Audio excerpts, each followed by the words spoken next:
Uno. Sa maniwala man po kayo o hindi, para sa akin, hindi lang nangunguna, higit pa sa number 1 pagdating sa sarap sa lahat ng uri ng ginataan. Yun nga po mga adventure, magluluto tayo ngayon ng masarap na ginataang pugita or giant octopus. Let's go! Una nga po kadventure ay agad na nga po nating inilagay dito sa gata itong mga hiniwa natin na giant kugita or octopus. At pinakuluan ko lang po ito nang umabot sa 45 minutes hanggang sa lumambot. At dahil malambot na nga po kadventure ay agad ko nang isinunod ang paglagay ng kamatis. Siyempre hindi mawawala dyan yung maanghang na siling labuyo. At naglagay na rin pala ako dyan ng sibuyas na dahon, pandagdag lasa. At ito nga pong panlaban natin, yung sangig pagdating sa ginataan. The best talaga. At sumunod naman po ay ituturo ko sa inyo kung saan kayo makakabili ng mura at kumpletong school supplies ngayong pasukan.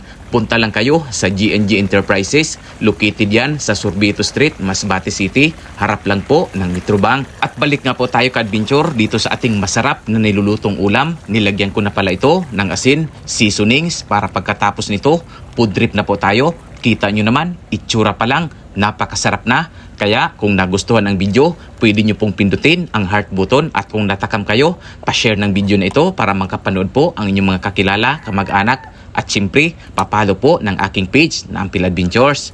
Sunod lang. Let's go! Yun nga po mga ka-adventure. Luto na ang ating ginataan na king octopus or pugita. Siyempre, try muna natin yung mainit-init at napakasarap na sabaw nito.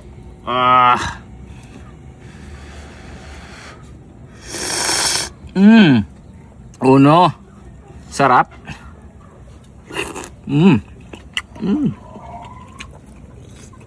Lambot.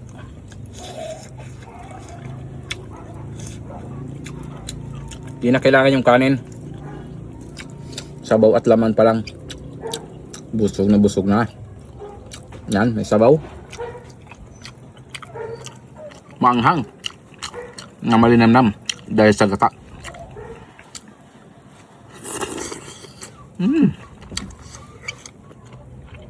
Panalo.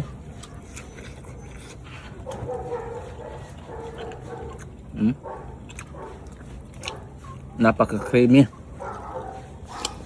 ng kanyang gata.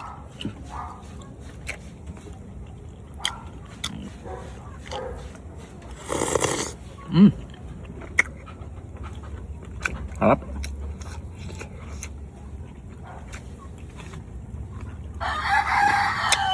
Paborito ko na to. Sarap talaga. Kunting gata. Yummy. Kaya naman mga adventure, kung nagustuhan nyo ang video, pwede nyo pindutin ang heart button. Samahan nyo ako sa aking hapunan ngayon. Ginataang octopus, king octopus. Dito pa rin sa probinsya ng Masbate. At huwag kalimutan na i-follow ang aking page, Ampil Adventures. Please share my video. Thank you. At kung gusto mo naman ka-adventure na makasave ngayong pasukan sa pamimili mo ng school and office supplies, kumpleto rin ang Paper Queen School and Office Supplies. Located yan sila sa Rosero Street, Masbate City. At hindi lang po yan, wholesale and retail din yan. Kaya naman, punta ka na doon at mamili.